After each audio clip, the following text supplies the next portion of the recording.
안녕하세요. 형광펜 성경과 함께하는 성경 공부. 오늘은 마가복음 13장입니다.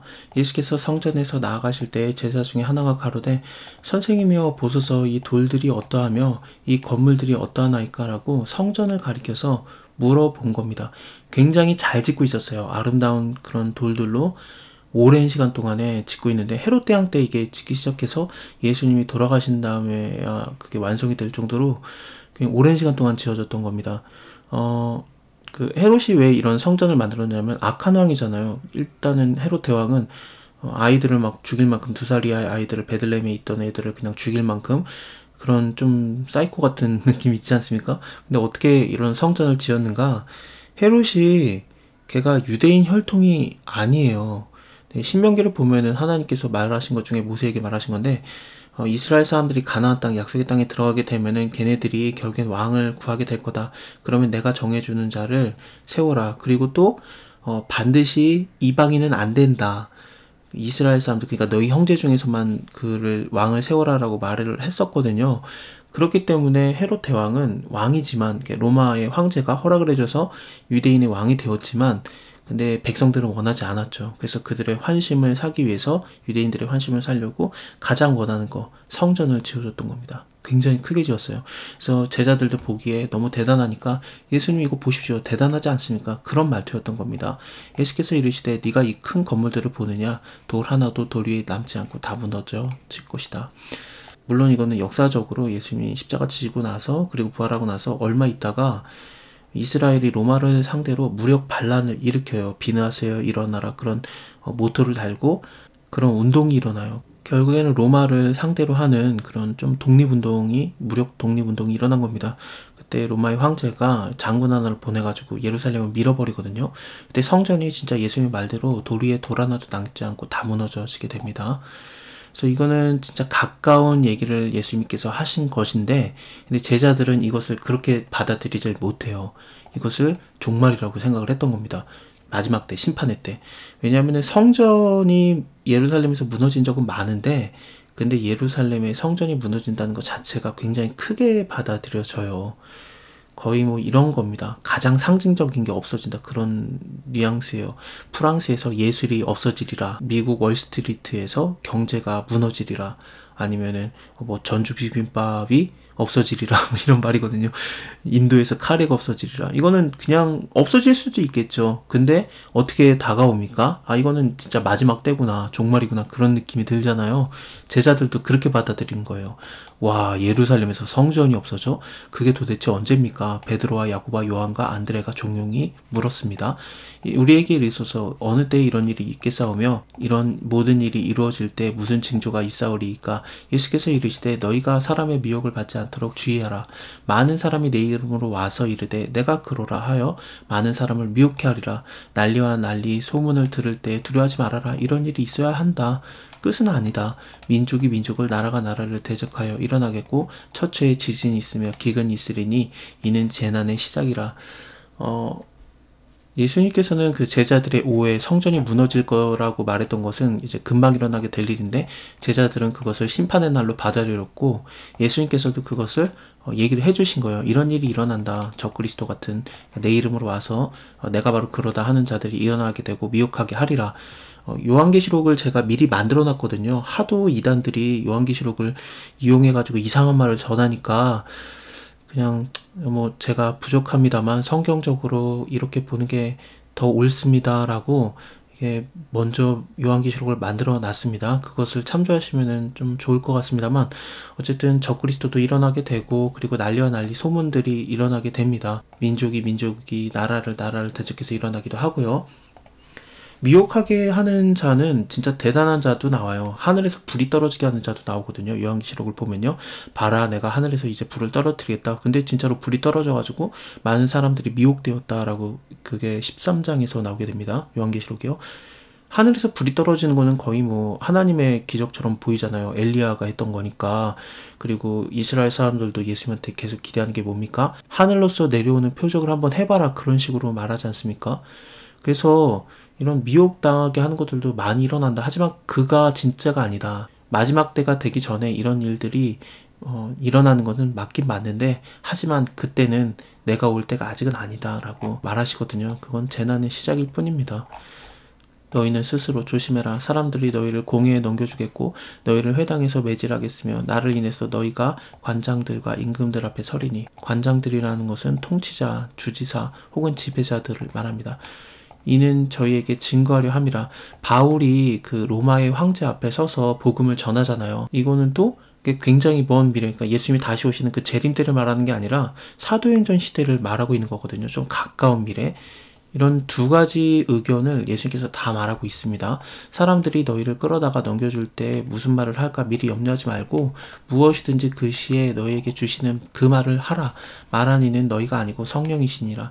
형제가 형제를, 아비가 자식을 죽는 데 내어주며 자식들이 부모를 대적하여 죽게 하리라. 이제 곧 예수님께서도 고소를 당하시는데 이렇게 한번 말해보자라고 계획된 말로 예수님을 꽈서 죽이거든요.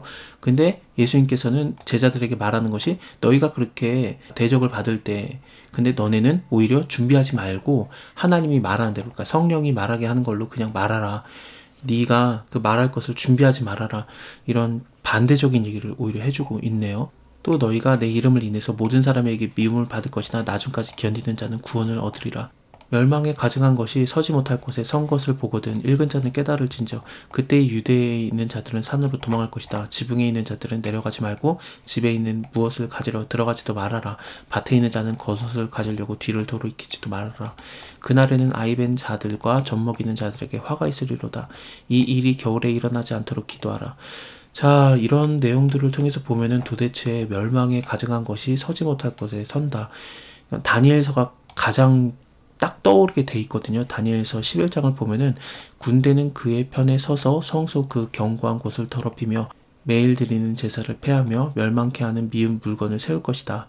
그리고 다니엘서 12장을 보면은 매일 드리는 제사를 폐하며 멸망케 할 미운 물건을 세울 때에 1290일을 지낼 것이다 라는 게 있는데, 실제로 그 멸망에 가증한 것이 쓴 적이 있었다라고 합니다. 유대인들이 이미 그 일을 경험해봤기 때문에 알고 있거든요. 몇백 년 전의 일이었어요. 그리고 또 앞으로 오는 일과 또 이것이 연관이 있지 않을까. 그렇게 멸망을 당했던 것처럼 멸망에 가증한 것이 성전에 섰을 때 이스라엘과 유대가 다 멸망을 당했던 것처럼 실제로 이것이 또 서게 되면은 이제 또 멸망을 당하는 건가, 그런 뉘앙스도 있고 그렇습니다. 이렇든 저렇든 쉽지 않다라는 것이 보여지는 거죠. 그날에는 아이벤 자들과 젖먹이는 자들에게 화가 있으리로다. 이 일이 겨울에 나지 않도록 기도하라. 이렇게 나오니까요. 이는 그 날들은 환란의 날이 되겠습니다. 하나님의 창조하신 창조부터 지금까지 이런 환란은 없었고 후에도 없으리라. 만일에 주께서 그 날들을 감하지 아니하셨으면은 모든 육체가 구원을 얻지 못하였거늘 자기의 택하신 백성을 위해서 그 날들을 감하셨느니라. 환란이 일어나는데, 난리와 난리, 지진과 기근이 일어나는데 하나님께서 그걸 다 이미 알고 있는 거예요.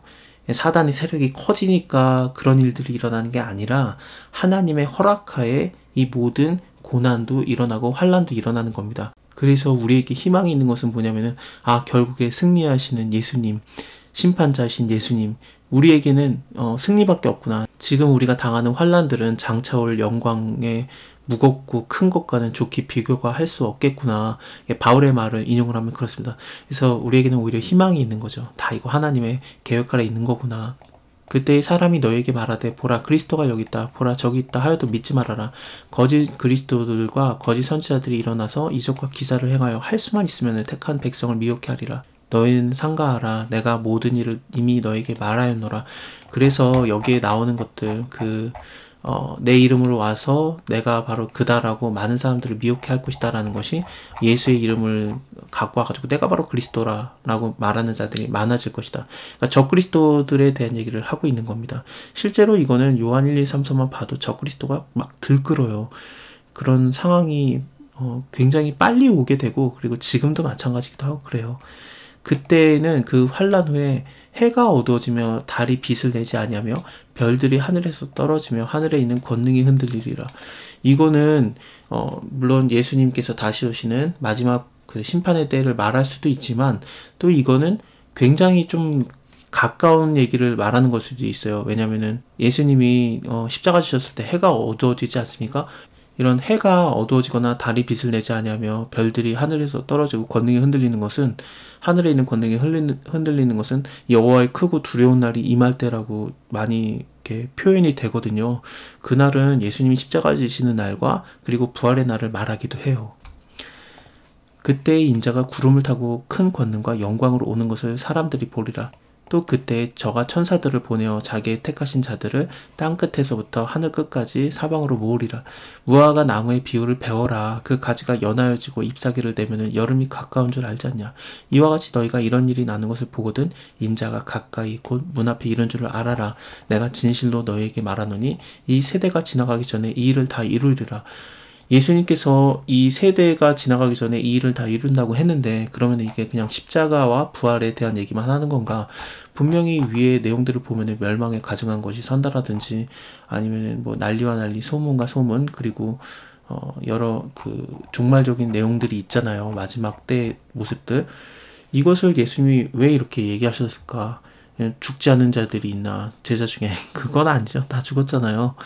그래서 이게 도대체 실제로 요한복음 마지막 장을 보면은 그러니까 초대교회 믿는 사람들 중에는 그러니까 사도 요한은 절대 안 죽는다. 예수님이 와야 죽는다. 뭐 그런 얘기도 있었어요. 그러니까 베드로랑 이렇게 예수님께서 대화를 할 때 너는 젊어서는 마음껏 네가 띠뛰고 다니겠지만 늙어서는 네가 원치 않는 것에 두 팔을 벌리고 죽을 것이다라는 그런 식의 얘기를 해주지 않습니까? 그랬더니 요한은 어떻게 됩니까? 라고 물어봐요. 근데 그거에 대해서 예수님이 대답이 내가 다시 올 때까지 요한을 죽이지 않아도 너랑 무슨 상관이 있느냐. 넌 날 쫓으라 그러는데 그게 오해가 돼서 이거 봐라. 예수님이 말한 것도 우리가 그걸 다 볼 수 있다. 그런 오해가 있었어요. 그래서 이런데 예수님이 물론 말했던 것은 베드로와 요한을 이렇게 부르는 게 다르다. 너는 늙어서 두 팔을 벌릴 것이다. 요한은 그렇게 하지 않을 것이다. 그냥 너는 내가 부르는 대로 따라와라. 그런 식의 말을 했던 거지 죽지 않는다라는 그런 얘기는 아니었다라고 요한이 정확하게 짚어주거든요. 그러면 예수님이 왜 이런 얘기를 하셨는가? 하늘에 있는 천사도 모르고 그때를 아무도 모르니까 아버지만 아니까 아들도 모르니까 몰라서 예수님이 이렇게 얘기를 했다라고 생각하는 사람도 있어요. 뭐 예수님도 금방 일어날 줄 알았을 것이다. 금방 다시 올 줄 알았을 것이다. 주 예수여 속히 옵소서 하면은 내가 속히 가리라 지체하지 아니라 그런 말씀도 있으니까요. 그러니까 예수님이 몰라가지고 아들도 모르니까요. 뭐 이렇든 저렇든 하여튼 주의하여서 깨어있으라. 그때가 언제일지 알지 못함이라. 가령 사람이 집을 떠나서 타국으로 갈 때 그 종들에게 권한을 주어 각 사물을 맡기며 문지기에게 깨어있으라. 명함과 같으니 그러므로 깨어있어라. 집 주인이 언제 올지 혹 저물 땐지 밤엔지 다굴 땐지 새벽일지 너희가 알지 못하니까 늘 깨어있어라. 그가 호련히 와서 너희의 자는 것을 보지 않도록 하라. 깨어있으라. 내가 너에게 하는 이 말이 모든 사람에게 하는 말이니라 하시니라. 제자들에게만 한 얘기가 아닙니다. 우리에게도 다 말하시는 내용들입니다. 자, 오늘은 여기까지 보고요. 다음에 14장 이어서 볼게요. 유월절과 무교절이 가까웠기 때문에 예수님이 잡히실 때가 얼마 남지 않았습니다. 감사합니다. 다음에 뵐게요.